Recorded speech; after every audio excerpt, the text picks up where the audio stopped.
Okay, now you can see that I've spun it around a few times. That one there takes a little extra care. It's a pain in the ass. You don't want to over tighten them because they are only, I think they're grade 5 bolts. They're not grade 2, they're grade 5s. And you can twist them off, so you don't want to get crazy with them. There is a torque spec with it, but I don't have the book with this machine. It's not on here. They used to put them on here, but they don't anymore. They came with a VHS cassette tape back in the day when these were new, in the late 90s, early 80s, or late 90s, early 2000s. As you can see, everything is timed correctly. Now, these things, I'm going to talk about these before I get too far. These are what you call planned obsolescence. Okay, you know what planned obsolescence is? It is a device that is put into the machine to make someone think that it is actually necessary. These are not necessary. They actually create a wind that will blow second cut hay, alfalfa, and things like that to the ground. They're okay in down crops, but they put a lot of pressure on the cutter bar, wearing it out from the inside out. And I'm telling you, when I say wearing it out, these are like 5 pounds for the pair of them. There's 5 pounds of steel on each one. So you got 5, 10, 15, 20, 25, 30, 35, 40 pounds of steel that is bolted to each one of these turtles or cutters. Now, if you hit a rock all the way down on that end, that's going to send a shock wave down, whether it slows it down and then it speeds back up and it slams forward. It's going to send a shock wave back and forth across this cutter bar a few times before it normalizes again. So what I always did was, well, not always, it took me a couple of years to figure out that these things were death to the cutter bar. If you hit a rock with this thing, it's a harder surface to grab and break. It breaks the gearbox itself, and that's never any good. Yeah, so it just causes problems. And I know that this cutter bar has been worked on pretty heavily because of the black paint on these turtles. These are new, and as you can see here, they put the red lifters back on them. I don't know how many times I have to say that, but I'm not going to give it up because that is the truth. I would take these off. If this was my machine and I purchased this thing, you know, used or not, if I purchased it and I saw those on there, first thing I would do is rip them off. And they do have there's a couple of options that you can go with on that cutter bar. Now, I have that side-mounted cutter bar, that side-mounted mower, that disc mower that I have. I can't remember the model number because I don't use it that often, but bear with me here for a second while I figure out where in the hell that part is. I do have lots of parts here for this thing. Yes. They do sell these things by the buckets. I might have them in the mowers because that's where I would use. Ah, here's one. Okay, so here's the replacement for that. You ready for this? The teacup, what I call a teacup. What this is, well, here's a new thing of bolts just specific for that. What this is, and I'll use one of the Gale pieces here to demonstrate what this thing is, and my John Deere windrower can be the what do you call it there? Anyway, so you put that over the top of that, and then of course you take your nut and you put that on top of that. Now obviously that's going to sandwich down onto the disc or the turtle, so that the top of this isn't going to be sticking up quite as far. Now, you're wondering, so what is the big deal with that thing? Why do you even need it? Why don't you just put the nut on there? Well, this is a moving part, and there's a lot of material running over the top of this thing. All this does, and this is a used one, is protects that nut.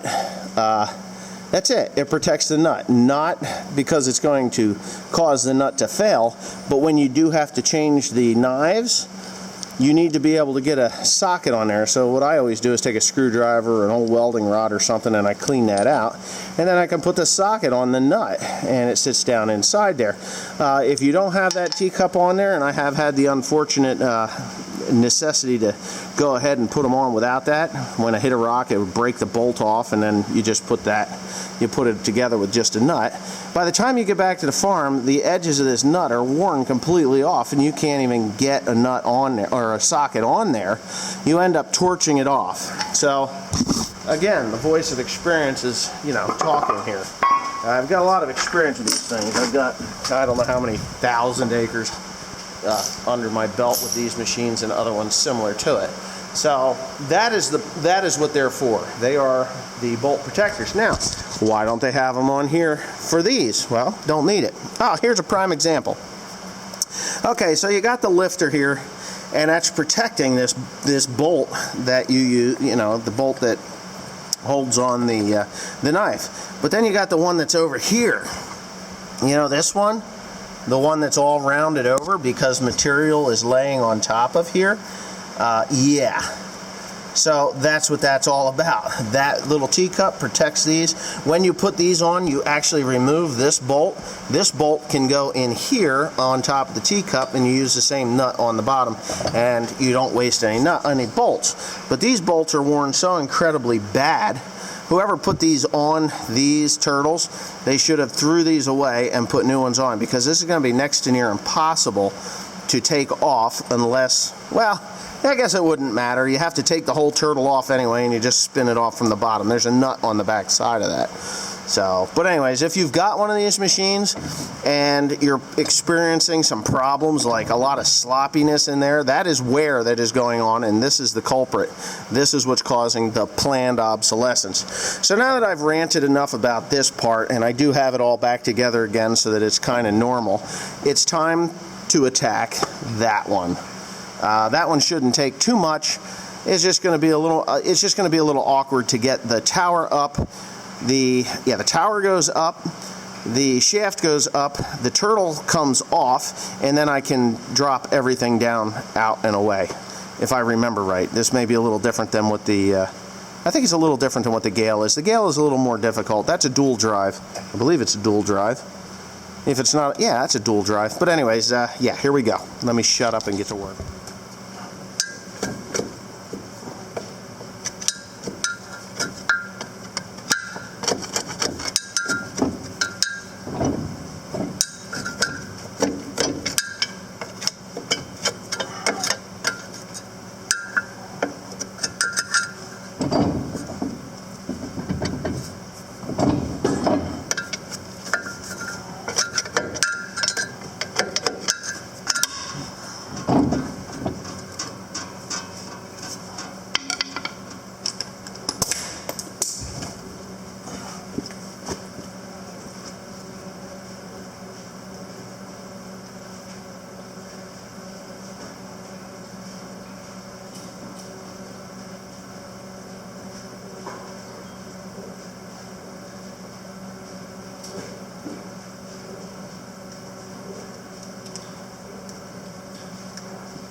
I'm glad there's only 4 of these things on here.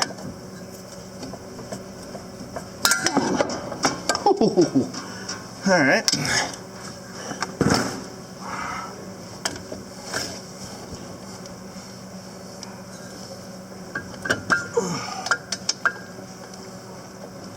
Okay, let's get a wrench. 3/4 inch wrench.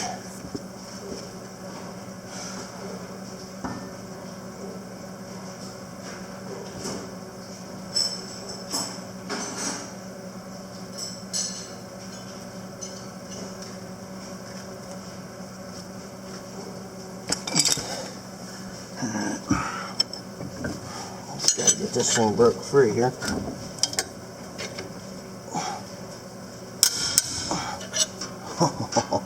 Wow. Those things are on there. I knew that though.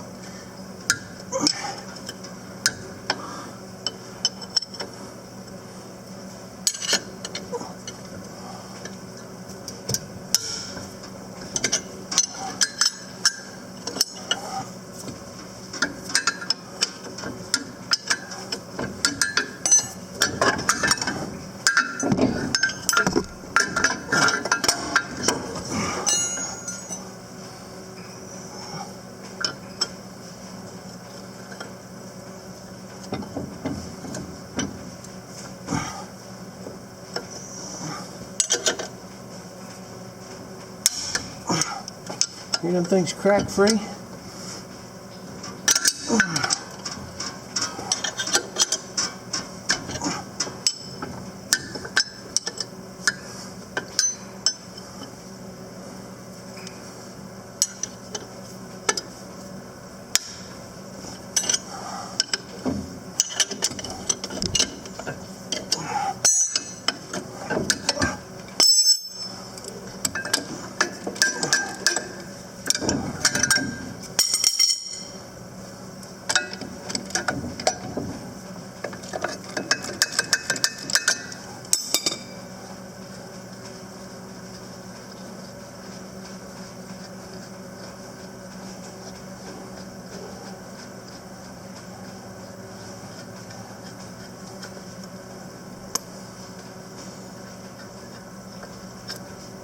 Rust.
Talk about a pain in the ass.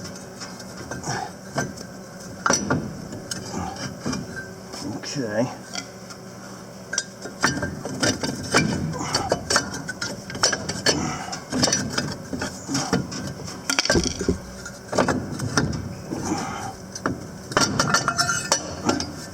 You see how that happened?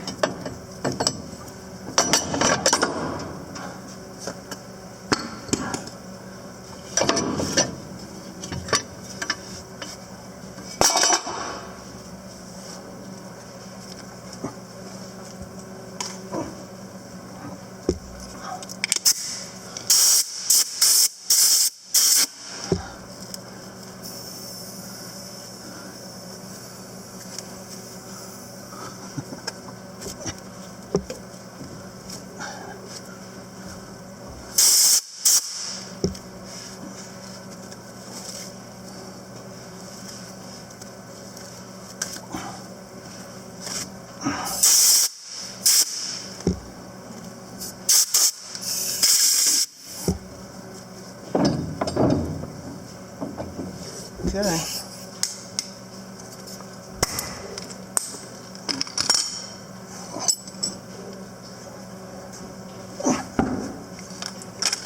Yeah, damn, these ain't gonna bend like that forever.